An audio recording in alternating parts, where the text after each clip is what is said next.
Bismillahirrahmanirrahim. Assalamualaikum warahmatullahi wabarakatuh.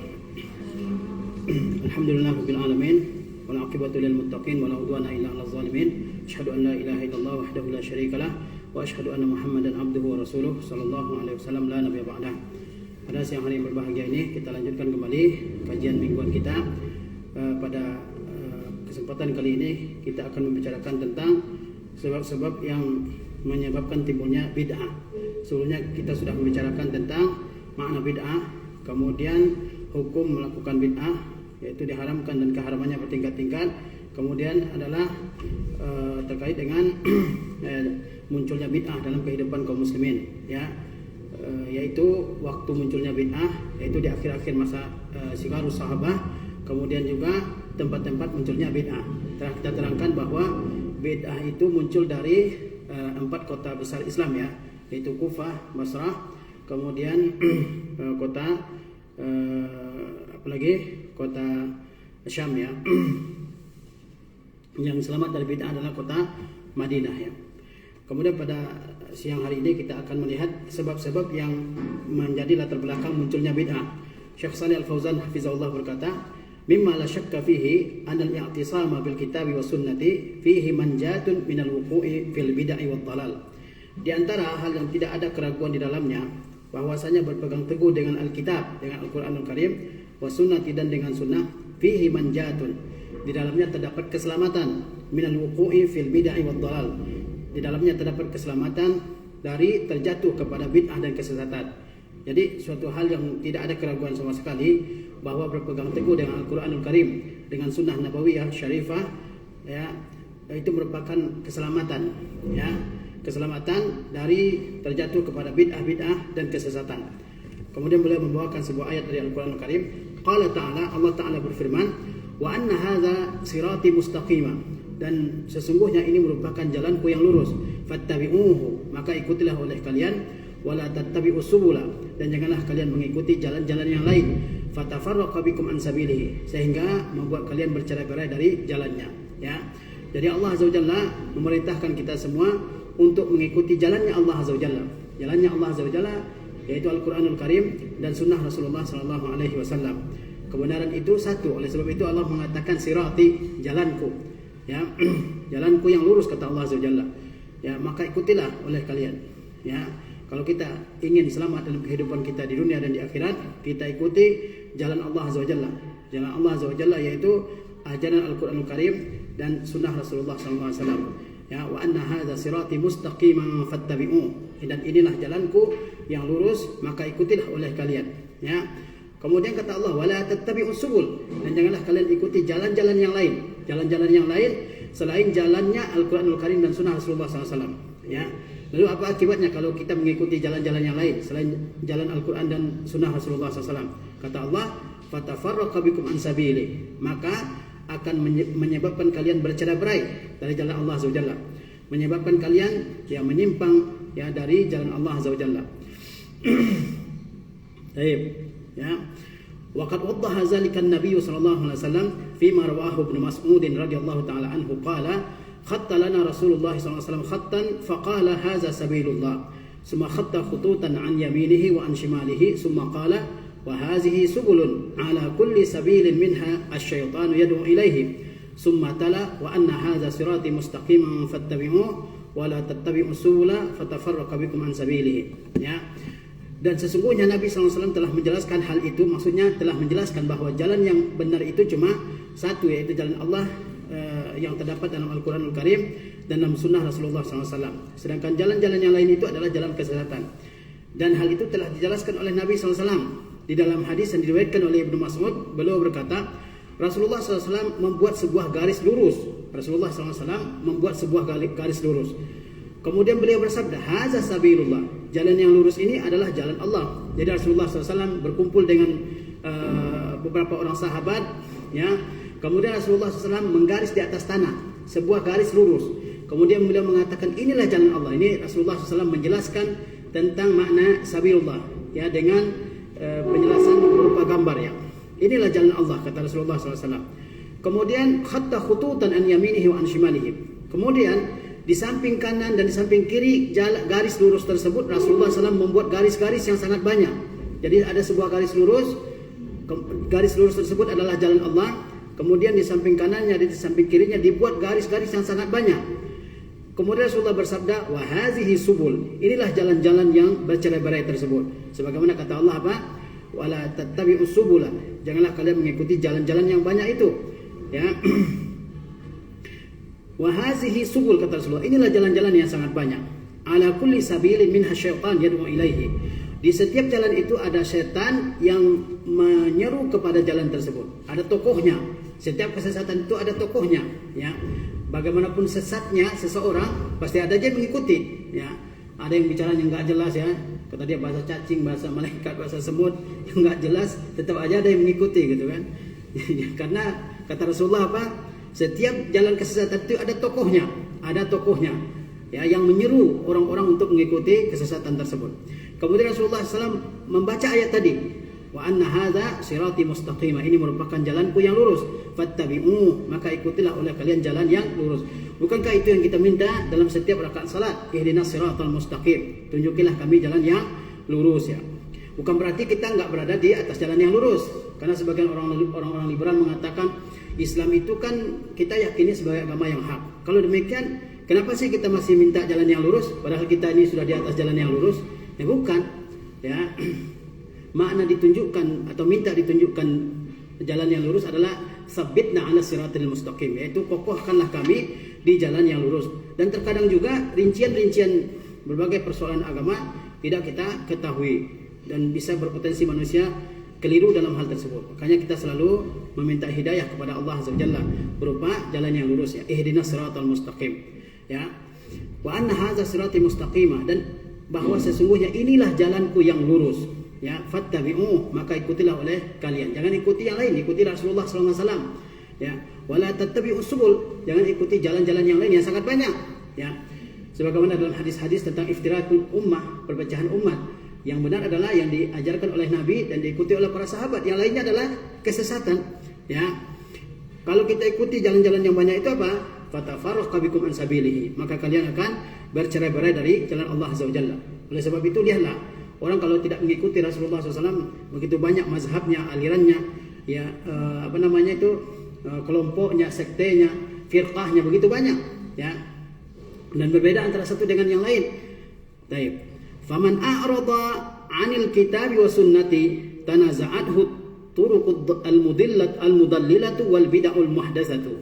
Maka barang siapa yang berpaling dari Alkitab, dari Al-Qur'anul Karim, wa sunnati, dan dari sunnah, tanaza'athu turuqul mudallilah, maka dia akan diperebutkan oleh jalan-jalan yang menyesatkan, wal bid'ul muhdatsah, dan akan diperebutkan oleh bid'ah-bid'ah yang diada-ada.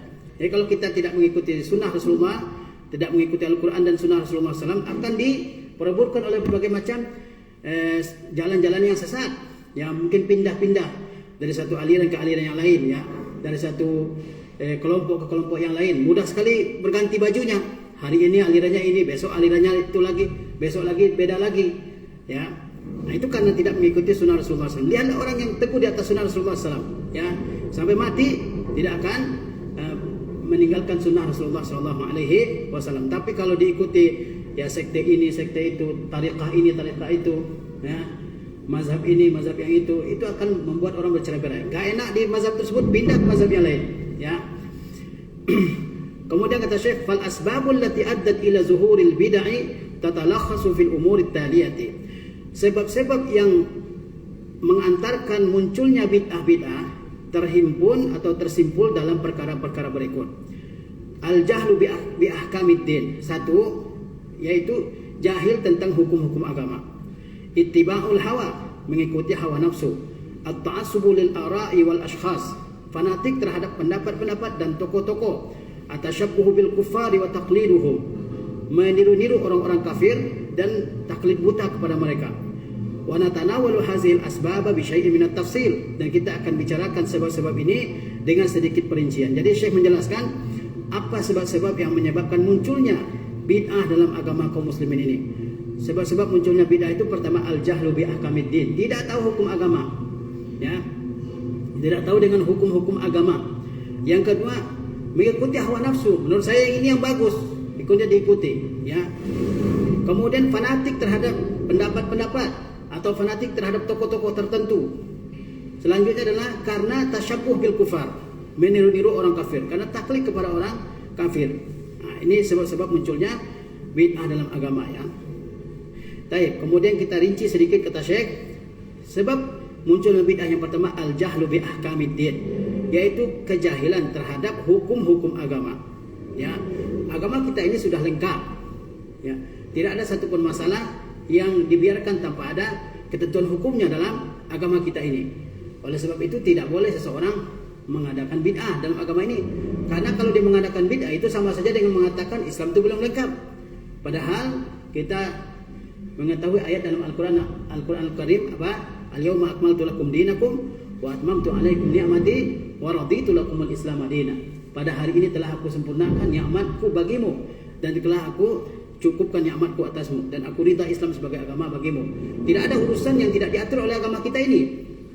Sampai urusan buang hajat saja diatur. Ya, buang hajat. Ada nggak agama lain yang mengatur tata cara buang hajat? Nggak ada. Islam mengatur itu tentang tata cara buang hajat. Apalagi ya masalah-masalah yang lebih besar. Masalah-masalah yang lebih besar, masalah ibadah, masalah akidah, masalah adab, masalah akhlak, masalah politik, siasat, ya. Masalah muamalah dan sebagainya, ada aturannya dalam agama kita. Ada aturannya, sehingga tidak perlu membuat bid'ah yang menyesatkan dari agama.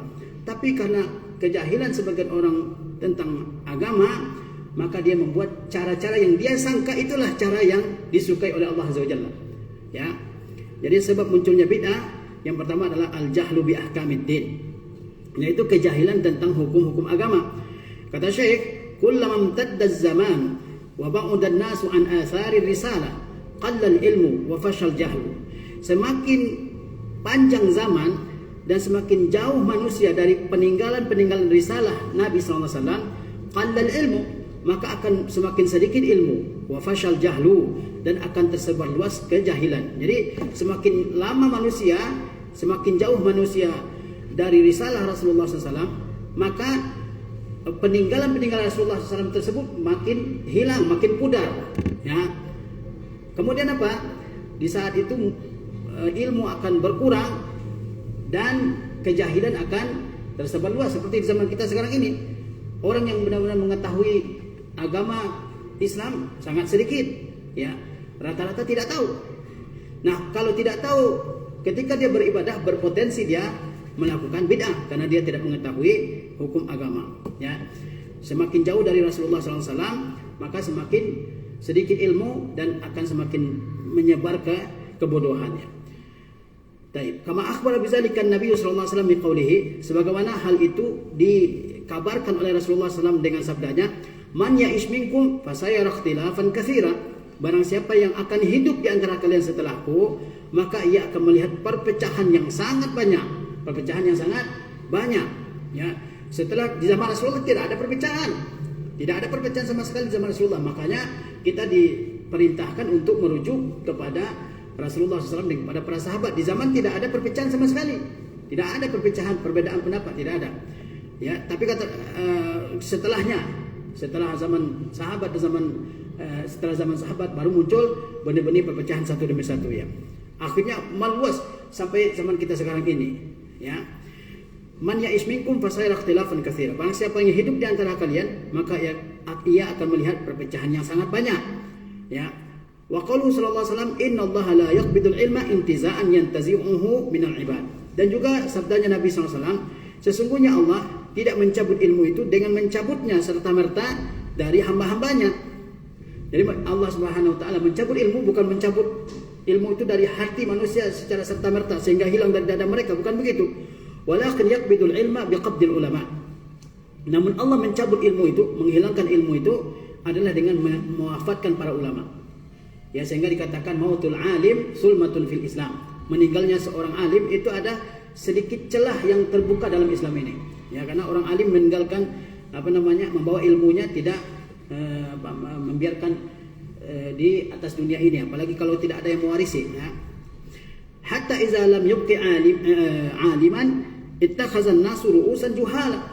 Hingga ketika tidak ada lagi ulama yang ditinggalkan oleh Allah di muka bumi ini, ulama-ulama diwafatkan seperti yang kita lihat di zaman kita sekarang ini, ya, banyak ulama yang meninggal, ulama-ulama besar. Apa yang terjadi? Ittakhazan nasu ru'usan juhala. Lalu orang memilih ketua-ketua yang bodoh, ya, pemimpin-pemimpin yang bodoh. Ya, fasu'ilu, lalu ketua-ketua yang bodoh itu ditanya tentang agama, fa'aftau bighairi ilmin. Lalu dia berfatwa tanpa ilmu. Apa akibatnya? Fadallu wa adallu. Maka mereka sesat dan mereka juga menyesatkan. Sesat dan menyesatkan. Atau fadallu wa udillu, mereka sesat dan disesatkan, ya. Jadi itulah yang menyebabkan munculnya bid'ah dalam agama ini, karena kebodohan tentang hukum-hukum agama. Oleh sebab itu kita diperintahkan untuk belajar tentang yang mana yang sunnah, yang mana yang bid'ah, yang mana yang halal, yang haram, ya, yang mana yang dibolehkan, mana yang dilarang. Harus kita ketahui sebagai seorang muslim sehingga kita tidak terjatuh ke dalam berbagai macam bid'ah. Terkadang orang melakukan bid'ah dia sendiri tidak tahu kalau itu bid'ah. Bahkan dianggap itulah yang sunnah Rasulullah SAW, padahal itu adalah bid'ah. Tapi karena ketidaktahuan, dia menganggap itu adalah sunnahnya Rasulullah SAW. Sehingga ketika ada orang yang menyalahkan ibadahnya yang sejatinya bid'ah, dia pasti menyalahkan, ya.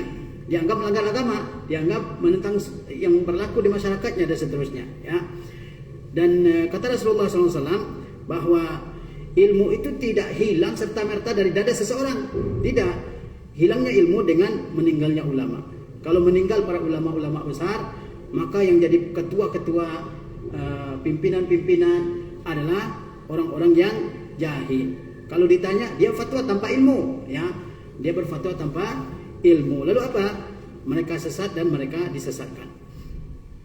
Kemudian kata Syekh, fala yuqawimul bid'ah illa al-ilmu wal ulama. Tidak ada yang bisa melawan bid'ah kecuali ilmu dan ulama. Ya, kalau kita dulu misalnya tidak belajar sunnah, mungkin kita diantara yang paling getol menyebarkan bid'ah, ya, menegakkan bid'ah, dan itu kita anggap sebagai sunnahnya. Tapi alhamdulillah kita ditunjuki jalan sunnah Rasulullah SAW sehingga kita tahu kalau yang dilakukan selama ini oleh sebagian besar masyarakat kita adalah bid'ah. Fa iza faqadal ilmu wal ulama'u, kalau ilmu dan ulama hilang, utihatil fursatu lil bid'ah an tazhar. Kalau ilmu dan ulama hilang, maka itu sama saja dengan memberikan kesempatan untuk bid'ah untuk muncul dan tersebar luas. Wali ahliha an yanshatu, dan memberikan kesempatan bagi pengikut bid'ah untuk untuk bergiat menyebarkan bid'ahnya. Nah, itulah. Jadi tidak ada yang bisa melawan bid'ah kecuali ilmu dan ulama. Ya, kita kadang-kadang di masyarakat, ya, pedih hati kita melihat mereka membuat bid'ah. Ya, setiap saat mereka melihat bid'ah, dan mungkin kita nggak bisa memberikan mereka petunjuk, ya, hidayah kepada mereka, maka ya kitalah yang bergiat untuk menuntut ilmu, ya, menjadikan diri kita sebagai yang alim. Dan mudah-mudahan generasi berikutnya tidak seperti yang sudah generasi yang sudah ada, yang tua-tua sampai sekarang ini, ya. Yaitu hidupkan ilmu maka bid'ah akan hilang. Hidupkan ilmu maka bid'ah akan hilang, ya. Tidak ada cara lain untuk melawannya. Oleh sebab itu, di mana tempat yang di situ hidup sunnah, maka bid'ah berkurang. Di mana tempat di situ hidup sunnah, banyak ahlu sunnah, ya, maka bid'ah di situ berkurang. Tapi di tempat-tempat yang di situ tidak ada ahlu sunnah, ya, tidak ada ustadz yang sunnah atau tidak ada ikhwan sunnah, ya, maka di situ bid'ah akan merata, ya. Bid'ah akan merata. Enggak ada seorang pun yang mempermasalahkan, ya. Nah, inilah sebab pertama munculnya bid'ah, yaitu apa? Kejahilan tentang hukum-hukum agama. Ya, seperti tadi, kalau tidak tahu hukum agama, dia buat cara beribadah sendiri, ternyata yang dia lakukan itu adalah bid'ah, tidak sesuai dengan sunnah Rasulullah SAW. Sebab munculnya bid'ah yang kedua, ittiba'ul hawa, yaitu mengikuti selera, mengikuti hawa nafsu. Man a'rada 'anil kitabi wa sunnati ittaba'a hawa. Barang siapa yang berpaling dari Al-Quran dan sunnah, pasti dia menjadi pengikut hawa nafsunya. Kama qala ta'ala, sebagaimana Allah Ta'ala berfirman, fa in lam yastajibu laka fa'lam annama yattabi'una ahwa'ahum. Jika mereka tidak mau mengikuti engkau, maka ketahuilah bahwa sesungguhnya mereka hanya mengikuti hawa nafsu mereka. Wa man adallu mimman ittaba'a hawahu bighairi hudan minallah. Dan siapakah yang lebih sesat daripada orang yang mengikuti hawa nafsunya tanpa petunjuk dari Allah Azza wa Jalla. Jadi di antara sebab munculnya bid'ah adalah mengikuti hawa nafsu. Menurut saya ini yang paling bagus. Menurut saya cara beginilah yang paling bagus dalam beribadah kepada Allah. Beginilah cara zikir yang paling top, gitu kan. Bahkan ada zikir pol gitu kan. Nah, inilah yang paling pol gitu, paling mantap gitu. Ya. Kalau diingatkan itu bukan sesuai dengan sunnah Rasulullah, tapi inilah yang paling bagus. Sudah dicoba, manjur gitu kan. Baik. Padahal itu yang dia lakukan itu adalah mengikuti hawa nafsunya sendiri. Kan agama itu nggak bisa mengikuti selera masing-masing, ya. Tidak mengikuti selera masing-masing. Ya, menurut si fulan inilah yang paling bagus, menurut fulan lain lagi. Seperti zikir-zikir tarekat-tarekat sufia itu beda-beda satu dengan yang lain. Yang ini zikirnya 5.000, yang ini zikirnya 10.000. Ada zikir hu, ada zikir hu, ya. Hu, entah apa hu, ya. Menurut seleranya masing-masing, itulah yang dianggap baik, ya. Sebab itu kalau kita lihat tarekat-tarekat itu nggak ada zikirnya yang sama. Zikirnya berdasarkan mimpi dari guru tarekatnya, ya, diberikan oleh Rasulullah secara langsung. Banyak yang mengaku seperti itu, dan itu beda-beda. Apakah Rasulullah akan mengajarkan zikir-zikir berbeda-beda? Ya. Nah, jadi di antara sebab munculnya bid'ah adalah mengikuti hawa nafsu. Inilah yang paling bagus menurut saya. Ya. Sehingga meninggalkan sunnah Rasulullah SAW. Dalam ayat yang lain Allah berfirman, "Afara'aita man ittakhadha ilahahu hawahu?" Apakah kamu tidak melihat orang yang menjadikan hawa nafsunya sebagai tuhannya? Wa adallahu Allahu ala ilm. Dan Allah sesatkan dia dari ilmu. Wa khatama ala sam'ihi wa qalbi. Lalu Allah tutup pendengaran dan hatinya. Wa ja'ala ala basarihi gishawa. Dan Allah jadikan selubung di matanya.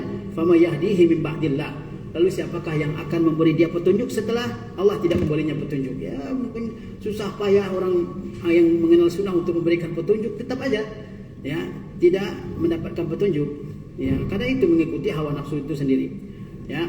Wal bid'u innama hiya nasijul hawa al muttaba. Dan bid'ah itu sesungguhnya ia merupakan tenunan dari hawa nafsu yang diikuti. Ya. Dia enggak puas dengan cara yang diajarkan oleh Al-Quranul Karim, oleh sunnah Rasulullah SAW. Dia mau lebih dari itu. Ya, dia mau lebih dari itu. Ini kurang top ini. Zikir yang sudah ada ini, masa setelah sholat cuma 33 gitu ya. Tambahin kayak biar makin pol gitu kan. Nah, dibuatlah tambahan-tambahan sendiri. Ya. Tidak puas dengan apa yang ada dalam Al-Quranul Karim. Dan orang-orang yang mengadakan bid'ah itu semuanya berniat baik. Nggak ada yang niatnya buruk. Niatnya baik supaya lebih dekat kepada Allah SWT. Seperti cerita yang terjadi zaman Abdullah bin Mas'ud ya. Abu Musa al-Asy'ari mengabarkan bahwa di masjid di Kufah ada orang-orang yang berkumpul, berhalaqah-halaqah, berkumpul. Kemudian mereka ada pemimpinnya ya. Pemimpinnya ini lalu menyerahkan kerikil-kerikil kepada peserta-peserta majelis zikirnya. Kemudian apa? Dia mengatakan bertakbirlah 100, tasbihlah 100, lalu diikuti ya. Dan itu didengar oleh Ibnu Mas'ud. Dan Ibnu Mas'ud mengingkari ya. Kata Ibnu Mas'ud, apakah yang kalian lakukan ini ada jalannya atau dalil dari Al-Quranul Karim atau dari sunnah Rasulullah SAW? Mereka katakan apa? Ma nuridu ilal khair. Nggak ada yang kami inginkan kecuali kebaikan. Kami ini zikir ini niatnya baik gitu kan. Niatnya baik ya. Kemudian kata Ibnu Mas'ud, Rasulullah SAW baru saja meninggal ya, pakaiannya belum lapuk, kendi-kendinya masih ya basah, tapi kalian sudah melakukan bid'ah ya dalam agama.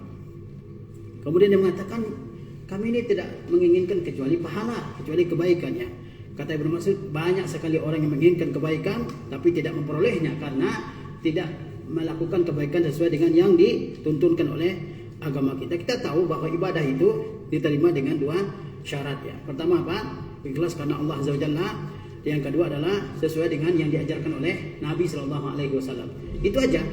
Kalau tidak sesuai dengan diajarkan oleh Nabi, maka jangan dilakukan. Maka kita selalu bertanya, apakah ini diajarkan oleh Rasulullah? Kalau ada, mana dalilnya? Ya. Kalau tidak, jangan dikerjakan, ikuti saja. Ya, apa yang sudah diajarkan oleh Rasulullah SAW. Karena tidak mungkin itu ibadah tapi nggak diajarkan oleh Rasulullah. Itu sama aja dengan menuduh Rasulullah itu berkhianat.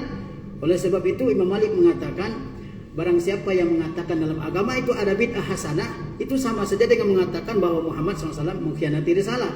Ya, apa yang tidak merupakan agama di zaman Rasulullah juga hari ini bukan agama. Apa yang tidak merupakan agama di zaman Rasulullah, ya, zikir-zikir yang seperti itu tuh, apakah ada zaman Rasulullah? Enggak ada. Maka itu bukan agama, nggak boleh diikuti. Kalau diikuti itu sama dengan mengatakan Rasulullah SAW mengkhianati risalah yang dibawa oleh beliau sallallahu alaihi wasallam ya. Kemudian sebab munculnya bid'ah yang selanjutnya adalah lil ara'i war rijal, akan saya tukar selama hidup saya gitu kan. Baik. At-ta'assubu lil ara'i war rijal yahulu bainal mar'i wattiba'id dalil. Yang fanatik terhadap pendapat-pendapat dan fanatik terhadap tokoh-tokoh rijal, ya, orang-orang besar, yahulu bainal mar'i wattiba'id dalil. Dia akan menjadi penghalang antara seseorang dengan mengikuti dalil, wa ma'rifatil haqqi, dan menjadi penghalang bagi dia untuk mengetahui kebenaran. Nah, kalau orang sudah fanatik, yang benar cuma saya, yang lain salah, nggak mungkin guru saya salah, misalnya kan. Kalau sudah begitu, maka itu akan menjadi penghalang dia mengikuti dalil, dan dia menjadi penghalang untuk mengikuti kebenaran. Ada orang mengatakan begitu, nggak mungkin, yang salah kamu pasti, guru saya nggak mungkin salah. Ya, padahal apa? Kullu ahadin yu'khazu min qawlihi wa yurad illa sahibu hadzal qabr. Kata Malik bin Anas radhiyallahu taala anhu, semua orang bisa diambil, bisa ditolak pendapatnya, kecuali pemilik kuburan ini, yaitu Rasulullah SAW. Malik adalah Imam Darul Hijrah, imamnya Madinah. Dia menunjuk kubur Rasulullah SAW. Inilah orang yang nggak akan pernah salah, Rasulullah SAW. Selebihnya ya bisa salah, bisa benar. Tapi pengikut-pengikutnya mengatakan apa? Oh, guru saya pasti benar. Ya, yang salah kamu atau guru kamu. Ya kan, nggak mungkin guru saya salah. Kalau kita mengatakan begitu, itu sama saja dengan memaksumkan guru. Yang maksum cuma satu dalam agama kita, Rasulullah SAW. Yang pasti benar cuma satu. Kalau orang lain, ya mungkin dia salah, mungkin dia benar, ya. Baik, Allah berfirman, wa idza qila lahum ittabi'u ma anzalallah qalu bal nattabi'u ma alfaina 'alaihi aba'ana. Kalau dikatakan kepada mereka, ikutilah apa yang Allah turunkan, mereka menjawab, kami ini hanya akan mengikuti apa yang kami dapati bapak-bapak kami di atasnya. Nah, itulah orang yang fanatik terhadap nenek moyangnya. Kalau dikatakan, kamu ikuti dalil Al-Qur'anul Karim dan sunnah Rasulullah SAW yang sahih, mereka katakan apa? Oh enggak, kami hanya akan mengikuti agama yang dijalankan oleh kakek kami, oleh nenek kami. Ini agama sudah turun temurun, nggak mungkin salah. Ya kan begitu kan. Jadi kalau dinasihati supaya meninggalkan bid'ah, jawabannya apa? Ini tuh sudah lama. Mungkin sebelum kamu lahir juga sudah ada ibadah seperti ini kan. Sebelum saya lahir juga sudah ada. Kan? Ya bagaimana mungkin ditinggalkan, ya? Nah, sering seperti itu. Wa hadza huwa sya'nu fil muta'assibin al-yawma. Inilah urusannya yang ada pada orang-orang yang fanatik pada hari ini. Min ba'di atba'il mazahib sufiyah wal quburiyin, dari sebagian pengikut mazhab-mazhab sufiyah dan juga quburiyin. Iza du'u ila ittiba'il kitabi wa sunnah. Kalau mereka dipanggil, diseru untuk mengikuti Alkitab dan Sunnah, wa nabzi ma hum alaihi mimma yukhalifuhuma, dan mencampakkan ajaran-ajaran mereka yang menyelisihi keduanya. Ihtajju bi mazahibihim wa masyayikhihim wa abaihim wa ajdadihim. Ya, mereka lalu berhujah dengan mazhab mereka, dengan guru-guru mereka, nenek moyang mereka, dan juga kakek-kakek mereka. Jadi itulah keadaan sebagian manusia yang fanatik terhadap mazhabnya pada hari ini, ya. Baik dari kalangan sufiyah, orang-orang sufi, maupun dari kalangan kuburiyun, orang-orang yang beribadahnya dengan perantaraan kubur-kubur orang soleh, ya. Nah, mereka kalau dipanggil, ayo ikuti Al-Qur'anul Karim, ikuti sunnah Rasulullah SAW. Buang semua yang menyelisih Al-Qur'anul Karim dan sunnah Rasulullah. Apa mereka jawabnya? Ini yang kami lakukan ini adalah ajaran yang sudah tersebar luas, ajaran nenek moyang kami, ajaran guru-guru kami. Nggak mungkin guru kami salah, guru kami lebih hebat dari kamu, gitu kan? Kamu nggak ada apa-apanya. Nah, ini adalah ajaran nenek moyang kami. Ini ada berhujah dengan apa? Dengan nenek moyangnya, ya. Berhujah dengan kakek neneknya. Kakek nenek saya pasti benar, kata mereka kan. Baik. Yang selanjutnya, atasyabbuhu bil kufar, yaitu menyerupai orang-orang kufar. Wa huwa min asyaddi ma yuqi'u fil bidah, dan inilah yang paling parah dalam menjatuhkan ke dalam bid'ah, yaitu apa? Meniru-niru orang kafir, meniru-niru ibadah-ibadah orang-orang kafir, ya. Kama fi hadis Abi Waqidin al-Laitsi, seperti dalam hadis Abi Waqid al-Laitsi, qala, dia berkata, kharajna ma'a Rasulillah sallallahu alaihi wasallam ila Hunain. Kami keluar bersama Rasulullah SAW menuju Hunain, dalam perang Hunain, ya. Wa nahnu hudasa'u ahdin bi kufrin. Sementara kami ini baru berpisah dengan masa-masa kekafiran, baru masuk Islam. Walil musyrikina sidratun yaqifuna indaha. Sedangkan orang-orang musyrikin mempunyai pohon bidara, mereka berdiam diri di sana. Wa yanutuna biha aslihatahum, dan mereka menggantungkan pedang-pedang mereka di pohon bidara tersebut. yuqalu laha zatu anwat. Pohon bidara itu dipanggil zatu anwat, yaitu tempat menggantungkan pedang. Famararna bisidratin, lalu kami melewati bidara tersebut. Faqulna, lalu kami berkata, wahai Rasulullah, ij'al lana zata anwatin kama lahum zata anwat. Buatkan zatu anwat buat kami, tempat menggantungkan pedang buat kami seperti mereka mempunyai tempat menggantungkan pedang di pohon bidara itu. Faqala Rasulullah SAW, Allahu Akbar. Rasulullah SAW menjawab, Allahu Akbar. Inna hasanan, itu adalah jalan-jalan ya, yang sudah berlaku. Qultum wallazi nafsi biyadihi, kalian sudah mengucapkan demi Tuhan yang diriku ada di tangannya, kama qalat Banu Israil li Musa, sebagaimana ucapan Banu Israel kepada Musa. Ij'al lana ilahan kama lahum aliha. Buatkanlah bagi kami Tuhan sebagaimana mereka mempunyai Tuhan. Kata Nabi Musa, qala innakum qaumun tajhalun. Ya, Nabi Musa berkata, sesungguhnya kalian ini adalah kaum yang bodoh. La tarkabunna sanana man qablakum. Kalian akan mengikuti jalan orang-orang yang sebelum kalian. Jadi di antara yang menyebabkan munculnya bid'ah adalah meniru-niru ibadah orang-orang kufar. Dari orang-orang Nasara, orang-orang Yahudi, Buziyin, ya, orang-orang yang lain, ya. Umat Islam meniru ibadah-ibadah mereka. Nah, itu yang menyebabkan munculnya bid'ah, ya. Di antara contohnya adalah yang diceritakan oleh Abu Waqid Al-Laisi.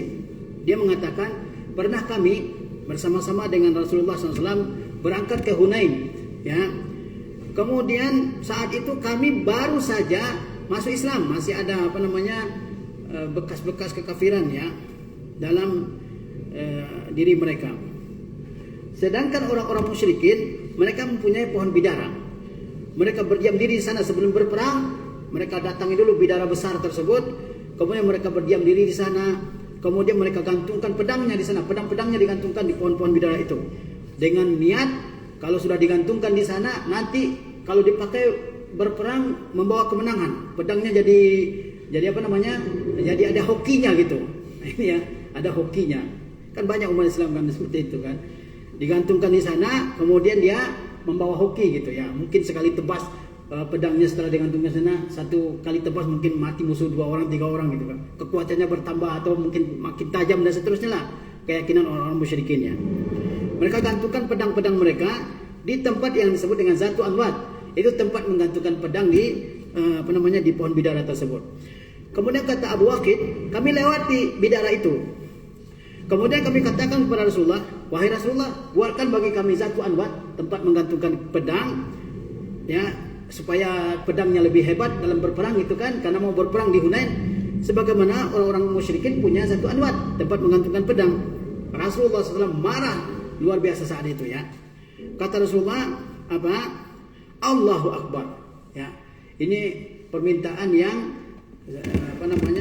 yang tidak mungkin dikabulkan oleh Rasulullah SAW karena membawa kepada kesyirikan ya.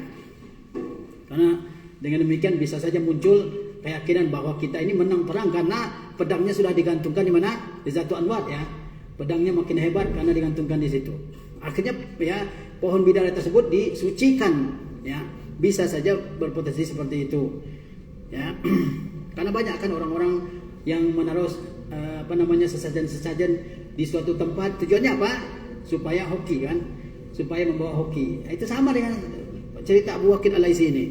Digantungkan pedang di situ, dia mungkin membawa keberuntungan ya dalam perperangan gitu. Diingkali oleh Rasulullah SAW. Allahu Akbar. Jadi ketika ada suatu hal yang aneh, yang asing, ya, maka disunahkan mengucapkan Allahu Akbar. Kata Rasulullah, itu adalah hal-hal yang sudah berlaku. Dulu mereka minta, ya, hal yang aneh, kalian juga melakukan hal yang seperti itu. Ya, sebagaimana Bani Israel, mereka pernah mengatakan kepada Nabi Musa apa? Buatkan bagi kami Tuhan seperti mereka punya Tuhan. Buatkan bagi kami Tuhan seperti mereka punya Tuhan ya. Kata Nabi Musa apa? Innakum qaumun tajhalun. Kalian adalah orang-orang yang bodoh. La tarkabunna sanana man qablikum. Kata Rasulullah selanjutnya, kalian akan mengikuti sunnah orang-orang yang terdahulu. Jadi banyak ibadah-ibadah itu yang bid'ah itu karena meniru-niru orang-orang kufar ya, meniru-niru orang-orang yang kufar ya. Dianggap cara-cara Rasulullah SAW ini mungkin kurang kurang manjur ya, susah, menyulitkan, akhirnya ikuti yang lain-lainnya seperti yang terdapat dalam tarekat-tarekat sufiyah banyak yang merupakan infiltrasi dari agama-agama yang lainnya. Kata Syekh Fauzan, fa fi hadzal hadisi, dalam hadis ini, anna tashabbuha bil kuffar huwa allazi hamala bani Israil an yatlubu hadzal talab al-qabiha. Dalam hadis ini diterangkan bahwa yang menyebabkan Bani Israel meminta Tuhan kepada Nabi Musa, apa yang menyebabkan mereka mengucapkan yang demikian?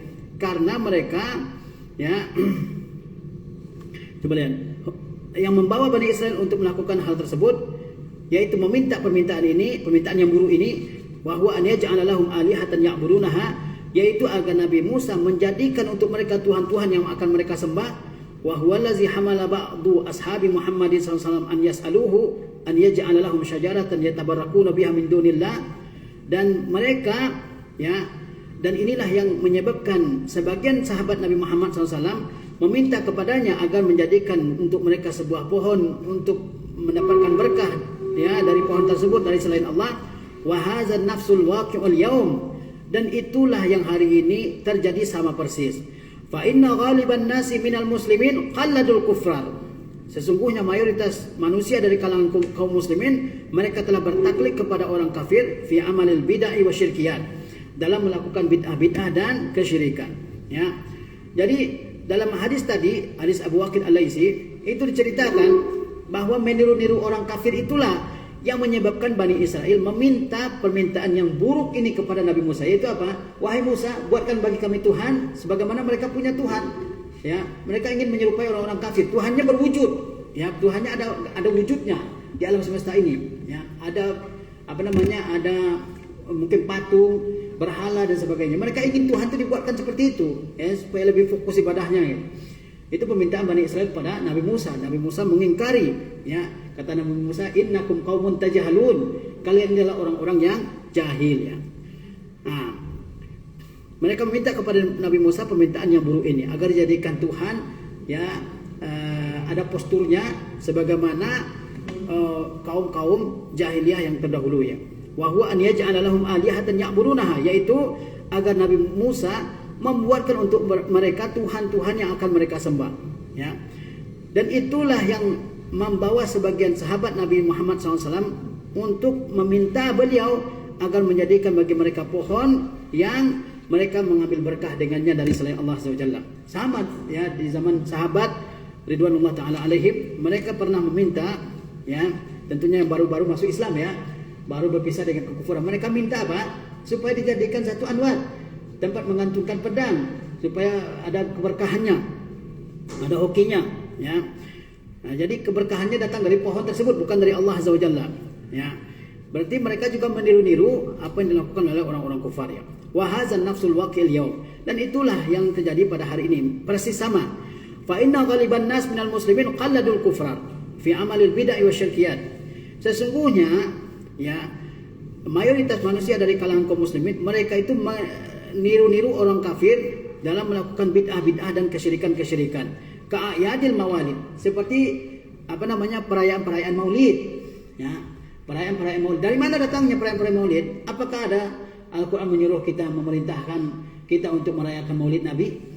Apakah Rasulullah pernah mengadakan? Sahabat Abu Bakar, Umar, Utsman, Ali dan al-asyara al-mubasysyarun bil jannah, apakah pernah melakukan?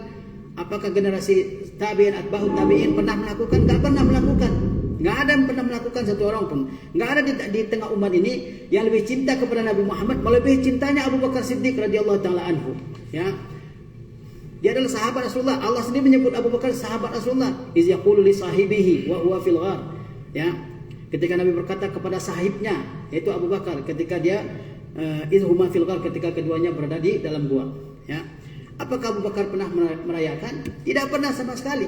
Lalu dari mana datangnya perayaan-perayaan itu? Ya, para ulama mengatakan 3 abad setelah Rasulullah SAW meninggal dunia, pertama kali dilakukan oleh Bani Ubaidiyin, ya. Bani Ubaidiyin yang mereka kemudian masuk ke Mesir mendirikan dinasti Fatimiyah. Mereka adalah orang-orang Yahudi, ya, orang-orang Yahudi. Kemudian menyamar sebagai orang-orang Islam, mengaku sebagai keturunan Rasulullah, mendirikan kerajaan Fatimiyah di Mesir, ya.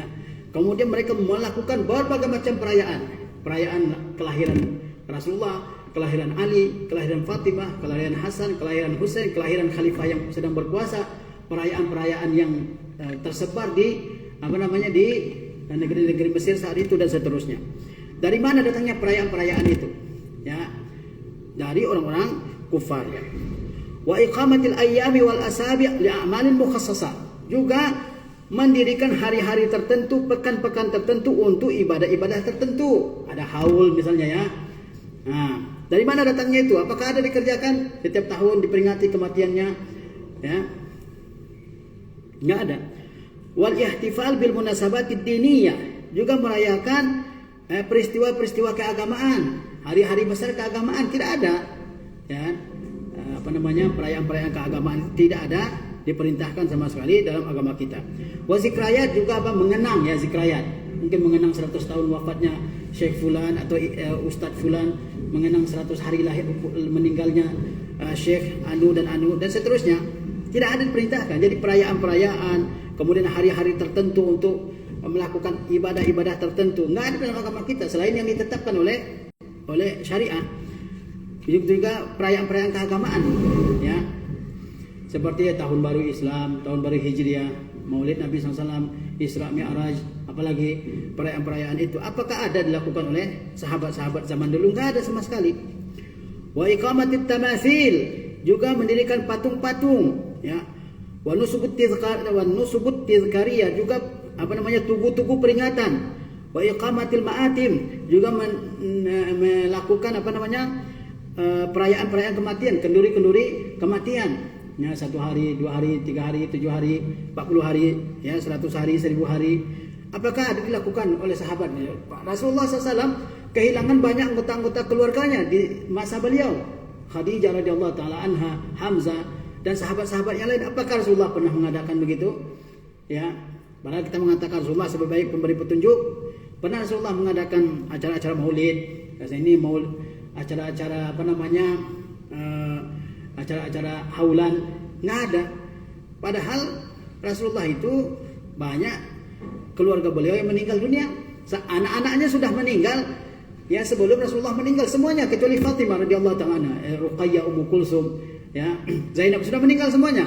Nggak pernah dilakukan yasinan, tahlilan oleh Rasulullah SAW. Apakah Rasulullah nggak cinta kepada anaknya, istrinya sendiri Khadijah radhiyallahu taala anha, atau pamannya Hamzah, ya, bin Abdul Muttalib, itu sudah meninggal semua, nggak pernah dibuat. Ya, kalau itu ibadah pasti sudah dikerjakan oleh Rasulullah SAW, karena nggak mungkin ada ibadah yang ditinggalkan oleh Rasulullah SAW. Ya, sekarang kalau kita lakukan, siapa contohnya? Ya, perayaan-perayaan kematian, ya, itu kan dengan berlebihan, ya. Kemudian wabida'il janaiz, bid'ah-bid'ah yang terkait dengan jenazah. Entah betapa banyak bid'ah-bid'ah yang terkait dengan dengan jenazah, ya. Sejak meninggal sampai dikubur, setelah dikubur, ya, itu penuh semuanya dengan bid'ah, ya. Penuh semuanya dengan bid'ah. Boleh kita baca dalam kitab Ahkamul Janaiz karya Syekh Muhammad Nasiruddin Al-Albani, ya. Baca kitab itu, di situ diterangkan tentang bid'ah-bid'ah yang sangat banyak berkaitan dengan jenazah, ya. Wal bina 'alal kubur, juga membangun di atas kubur. Ya, bangunan yang megah di atas kuburan, ya. Lebih megah dari kamar pengantin baru di kubur-kubur, ya. Banyak di negeri kita ini, hampir setiap tempat ada kuburnya. Kubur wali, kubur syekh, kubur kiai, ya. Bahkan ada mengatakan sampai sekarang belum ditanya oleh malaikat, karena kuburnya terus ramai dikunjungi orang, gitu kan. Ada wisata religi, ya, pergi ke berbagai macam daerah, ya. Untuk apa coba? Allah Maha dekat dengan kita. Apakah kalau kita berdoa di rumah Allah nggak dengar sehingga harus ke kuburan? Ya, kuburan di wali-wali, ya, makam wali, mulai dari Cirebon sampai ke Jawa segala macam, berakhir di Madura. Itu ziarah, katanya ziarah kubur. Bukan berarti kita nggak boleh ziarah kubur, tapi ziarah kubur itu dengan dua tujuan saja, yaitu mendoakan orang yang telah meninggal dunia dan mengambil pelajaran bahwa kita akan mengalami seperti yang mereka rasakan. Tapi kalau meminta-minta ke kuburan, bahkan ditaruh saja air di kuburan itu dibawa pulang, dianggap airnya sudah berkhasiat tertentu, ya, bikin cerdas gitu, bikin pintar otak, bikin terang otak, gitu kan. tapi kalau nggak belajar tetap aja gitu ya. Seperti bangun di kuburan-kuburan, pergilah ke ya di Hatta di Jakarta sendiri banyak sekali tempat-tempat yang dibuat bangunan di atas kuburan-kuburan ya. Nah, kalau sudah dibuat bangunan, orang akan ziarah ke sana. Kemudian mereka akan meminta kepada Allah di situ, tawasul bil amwat. Ya, mereka akan bertawasul dengan orang-orang yang dikubur di situ. Lama-lama meminta kepada penghuni kubur itu sendiri. Ya, tidak minta kepada Allah lagi. Mereka yakini kalau nggak dikubur berdoa kurang manjur, ya, kurang pol doanya, harus ke kubur ya. Bahkan di tempat bertapanya seorang seorang wali katanya, nah itu sudah dianggap tempat mustajab gitu ya, tempat mustajab ya. Banyak di Indonesia ini hal seperti itu ya. Padahal seorang mukmin adalah pasti seorang wali Allah. Kata Ibnu Taimiyah, kullu mu'minin taqi fa huwa lillahi wali. Semua orang mukmin yang bertakwa itu adalah wali Allah azza wajalla. Kita ini wali Allah azza wajalla karena kita insyaallah beriman dan bertakwa kepada Allah azza wajalla ya. Dan tidak semua wali punya karomah. Kalau kamu wali, karomahnya apa? Enggak mesti. Ya, sahabat-sahabat enggak semua mengalami karomah juga. Mereka adalah wali-wali Allah semuanya. Ala inna awliya Allah la khaufun alaihim allazina amanu wa kanu yattaqun. Ya. Ketahuilah bahwasanya wali Allah itu tidak ada ketakutan atas mereka. Ya. Yaitu siapa wali Allah? Allazina amanu wa kanu yattaqun. Ya, mereka adalah orang-orang yang beriman dan mereka adalah orang-orang yang bertakwa. Yang munculnya bid'ah-bid'ah seperti itu, perayaan-perayaan, ya, mengadakan hari-hari tertentu untuk ibadah-ibadah tertentu, ya.